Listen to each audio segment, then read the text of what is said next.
Hello everyone, this is Sonu Chaudhary this side and ये है हमारे रेशो एनालिसिस की दूसरी वीडियो। हम लोगों ने अपनी पहली वीडियो में 3 रेशोज़ पहले पढ़ लिए थे। वो रेशोज़ आप नीचे डिस्क्रिप्शन में वीडियो जाकर देख सकते हैं। जो हमारी ये वीडियो है बेसिकली इसमें हम अगले 3 रेशोज़ की बात करेंगे, जो है total asset to debt ratio, proprietary ratio and interest coverage ratio.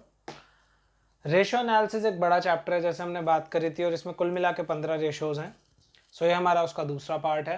अगर आप लोग नए हैं तो हमारा जो चैनल है उसको सब्सक्राइब करें, इस वीडियो को लाइक करें अंत में अगर आपको ये वीडियो अच्छी लगती है, कंसेप्ट समझने में हेल्प करती है, एंड इस वीडियो को शेयर करें अपने उन दोस्तों के साथ जिनको ये कंसेप्ट समझने में दिक्कत है।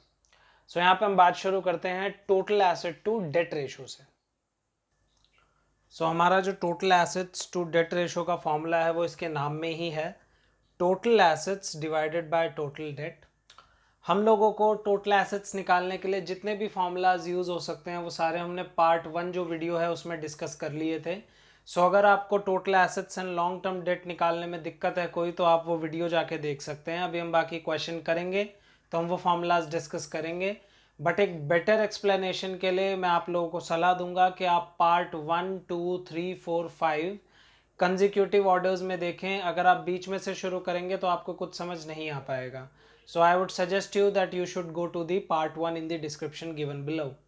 So अब यहाँ पे अगर हम बात करते हैं तो total asset to debt ratio एक सिंपल रेशो है बहुत ज़्यादा, क्योंकि आप लोगों को टोटल एसेट्स भी निकालने आते हैं और टोटल लॉन्ग टर्म डेट्स भी निकालने आते हैं। तो हम अपने क्वेश्चन पे चलते हैं सीधा। जो क्वेश्चन है वो ये रहा आप लोगों के स्क्रीन के ऊपर। जो आपका क्वेश्चन है वो आपसे कहता है कि calculate total asset to debt ratio from the following information given. अब देखो एकदम स्ट्रेट फॉरवर्ड क्वेश्चन है तो इसको हम सॉल्व नहीं कर रहे, सीधा मैं यहाँ पे वैल्यूज अगर आपके लिए लिख भी दूँ तो आप देख सकते हैं। टोटल एसेट्स दे रखे हैं आपको 7,70,000 रुपीज़ और लॉन्ग टर्म डेट दे रखे हैं 4 लाख रुपीज़। बहुत ऑर्डिनरी क्वेश्चन है। अब अगर हम बात करें अपने अगले क्वेश्चन की, तो जो हमारा अगला क्वेश्चन है उसमें चीज़ें गिवन है हमें। हमारा जो क्वेश्चन है वो हमको बोलता है कि शेयर होल्डर्स फंड है आपका 1,60,000, टोटल डेट्स हैं 3,60,000, करंट लाइबिलिटीज हैं 40,000, calculate total assets to debt ratio. तो ये जो क्वेश्चन है ये इंपॉर्टेंट की कैटेगरी में आता है और अच्छा क्वेश्चन है। इस क्वेश्चन को हम लोग कैसे कर सकते हैं देखते हैं और उसकी बात शुरू करते हैं। इस क्वेश्चन को करने के लिए हम लोगों को टोटल एसेट्स निकालने पड़ेंगे। अब टोटल एसेट्स कैसे निकलेंगे, पहले बात शुरू करते हैं। भाई हमारे पास लॉन्ग टर्म डेट तो इस क्वेश्चन में दे रखी है, तो हमने सीधा यहाँ पे फॉर्मूला तो लिखा हुआ है और जो हमें गिवन है वो हमने वैल्यू लिख ली। टोटल डेट्स हमें दे रखे थे 3,60,000।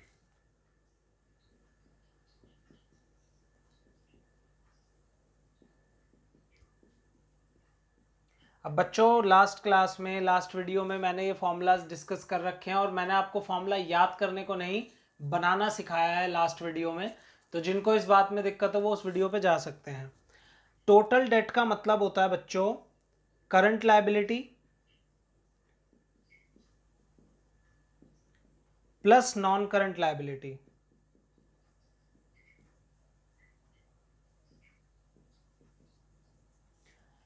तो वो आता है हमारा टोटल डेट।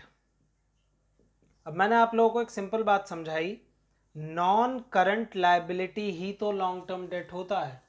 तो हमारे क्वेश्चन में बच्चों आप देख सकते हो करंट लायबिलिटी आपको 40,000 रुपये गिवन है।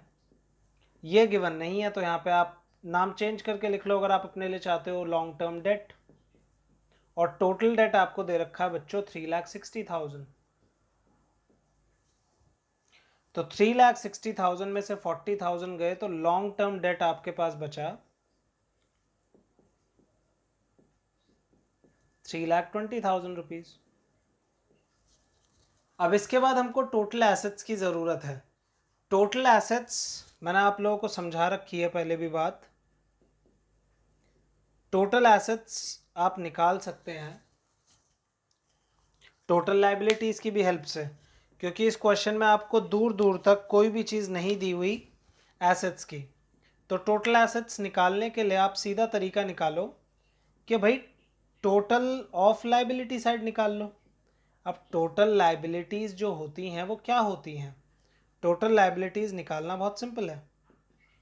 टोटल लायबिलिटीज आपकी होती हैं share holder fund plus total date. Share holder fund आपको जो क्वेश्चन में गिवन है आप देख सकते हैं, वो गिवन है 1,60,000 रुपीज। एंड जो टोटल डेट आपको गिवन है वो गिवन है 3,60,000 रुपीज। मतलब आपका जो टोटल एसेट्स आया वो आया 5,20,000 रुपीज। सिंपल। अब ये जो फिगर है उसको यहाँ पे पुट कर दीजिए। सो आपका ये 5,20,000 आता है एंड आपका लॉन्ग टर्म डेट आ रहा था 3,20,000। इस रेशो को डिवाइड कर दीजिए एंड आपको आंसर मिल जाएगा, जो कि आपका डिवाइड करके आएगा 1.625:1। आई होप आप लोगों को बात समझ आई होगी ये वाली। अब हम लोग बात करते हैं अपने अगले रेशो की तरफ। हमारा अगला रेशो है प्रोप्राइटरी रेशो। प्रोप्राइटर माने होता है owner of the business and इसका जो फॉर्मूला होता है हमारा वो होता है share holders fund divided by total assets. इस फॉर्मूला का सिग्निफिकेंस ये है कि ये दर्शाता है कि जो ओनर्स हैं उनका कितना पार्ट है एसेट्स में, क्योंकि share holders fund owner's fund है जो ओनर्स की जेब से लगा हुआ है। तो ये दिखाता है कि बेसिकली ओनर्स के पास कितना जो एसेट्स हैं वो कितने परसेंट बिलोंग करते हैं ओनर्स को। एग्जाम्पल के लिए अगर इस रेशो की वैल्यू है 0.4, तो इसका मतलब यह है कि 40% ओनर्स का है और बाकी 60% बोरोड है, बाहर वालों का है। खैर उसकी बात बाद में करेंगे, क्योंकि हमने बोला है कि अभी हम सिर्फ न्यूमेरिकल एस्पेक्ट डिस्कस करेंगे रेशोज का। तो इस रेशो का जो क्वेश्चन है वो आप लोग अपने स्क्रीन पे देख सकते हैं।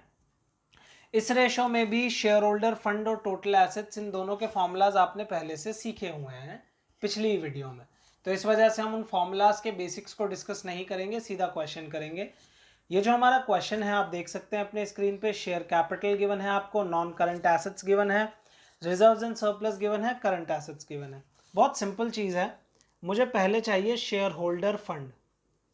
तो इस क्वेश्चन में मुझे शेयर कैपिटल दिया है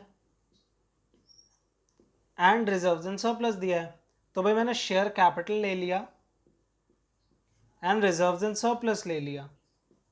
दोनों को मैंने जब जोड़ा तो मुझे शेयर होल्डर्स फंड मिल गया 4,80,000। जब बात आई टोटल एसेट्स की, तो टोटल एसेट्स के लिए मैंने नॉन करंट एसेट्स ले लिए जो कि फिक्स्ड एसेट्स हैं, और साथ में जोड़ दिए करंट एसेट्स। उन दोनों को जोड़कर जो मुझे फिगर मिली दैट वाज 19,20,000 रुपीज़। मेरा आंसर जो आया यहाँ पे मैंने पुट कर दिया 4,80,000 डिवाइडेड बाय 19,20,000।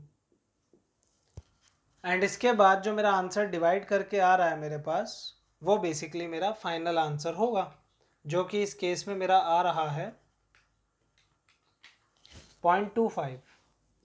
सो 0.25:1, ये मेरा बेसिकली फाइनल आंसर है इस केस में। सो आई होप आप लोगों को ये क्वेश्चन समझ आया होगा। इसके बाद हम लोग बात करते हैं अपने अगले रेशो की।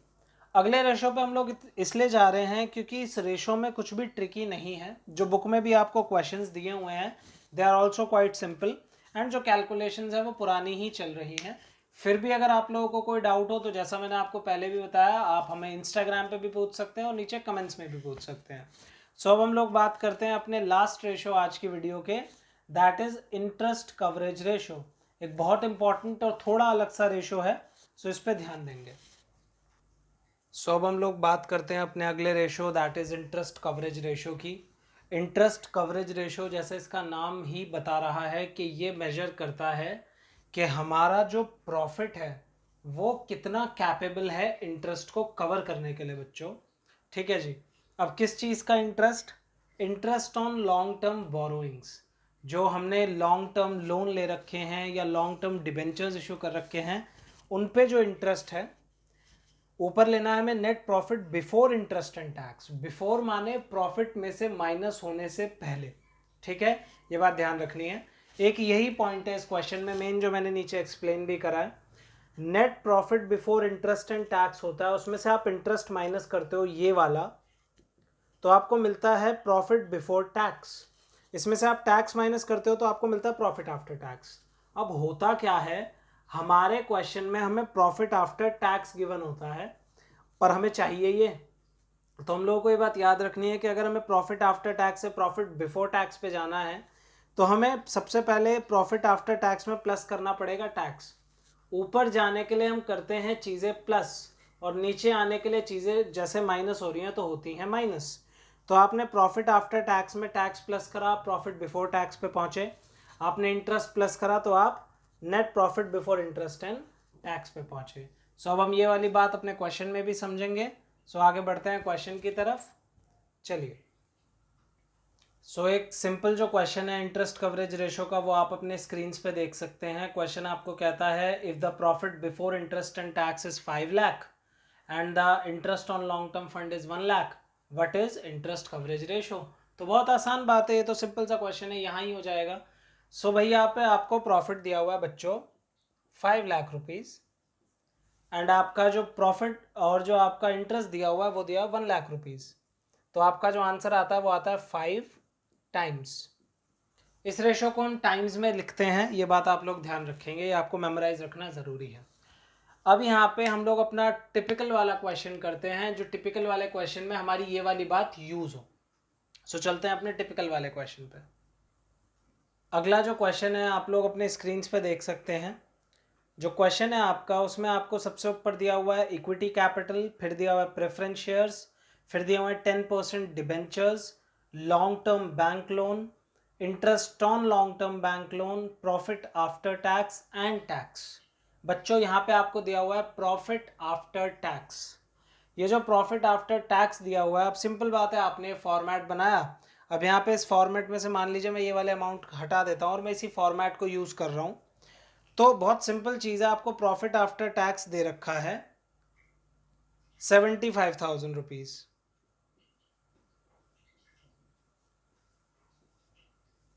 एंड आपके पास टैक्स भी गिवन है 9,000 पे आपने माइनस लगाया। अकाउंट्स में आप माइनस लगाने के लिए ब्रैकेट भी लगा सकते हैं। भाई जब 75 में 9 आपने प्लस करा, क्योंकि मैंने बोला था ऊपर जाना है तो प्लस, तो आपको मिल गया 84,000। उसके बाद आपको दे रखा है interest on long term borrowings. बच्चों ये इस क्वेश्चन में बड़ा इंपॉर्टेंट पॉइंट है। क्यों? क्योंकि आपको एक इंटरेस्ट दे रखा है interest on long term bank loan, 5,000 रुपये आपको मिल गया होगा, पर वो बात पूरी नहीं है। आपको ऊपर जस्ट ऊपर लॉन्ग टर्म लोन्स पे से जस्ट ऊपर 10% डिबेंचर दिया हुआ है, और पूरे क्वेश्चन में कहीं भी इंटरेस्ट ऑन डिबेंचर की बात नहीं हो रही। पर बेटा डिबेंचर भी एक लॉन्ग टर्म बोरोइंग होता है और उस पर भी इंटरेस्ट दिया जाना चाहिए, हमें खुद निकालना पड़ेगा। तो 50,000 रुपये के डिबेंचर हैं, 50,000 का 10% होता है 5,000। अगर यही ये जो इंटरेस्ट जो मुझे गिवन था वो इंटरेस्ट ऑन लोन ना होकर लिखा होता interest on long term borrowings, तो मैं फिर ये डिबेंचर नहीं लेता। पर यहाँ पे उसने खुद बोला कि ये सिर्फ इंटरेस्ट ऑन लोन है, डिबेंचर का इंटरेस्ट नहीं है, तो मुझे डिबेंचर का इंटरेस्ट लेना पड़ेगा। ये मैंने जोड़ा तो ये 10,000 रुपये की फिगर आई, जो कि फिर माइनस की थी। 84 + 10 ये मेरा आ गया 94,000 रुपीज़। अब यहाँ पे जो 94,000 की फिगर है मेरी, इसको मुझे यहाँ पे पुट करना है। तो यहाँ पे इसको अगर मैं पुट करता हूँ तो ये ऊपर आएगा यहाँ पर, एंड मेरा जो इंटरेस्ट है वो यहाँ पे निकल चुका है 10,000 रुपये। सो मेरा जो फाइनल आंसर है that is 9.4 times. I hope आप लोगों को ये जो वीडियो है, ये जो बात मैं समझाना चाहता था वो आप लोगों को समझ आई होगी। आप लोगों को कोई भी डाउट हो तो आप GR_commerce पे जाके इंस्टाग्राम पे मुझे DM कर सकते हैं, मैं वहाँ पे अवेलेबल हूँ आप लोगों के लिए। आपको कोई भी छोटा मोटा डाउट है, कोई सजेशन है हम लोगों के लिए, तो नीचे कमेंट बॉक्स में ऐड कर सकते हैं हमारे लिए। Thank you very much. इस वीडियो को शेयर करें अपने दोस्तों के साथ जिनके काम आ सके ये। Please subscribe to our channel.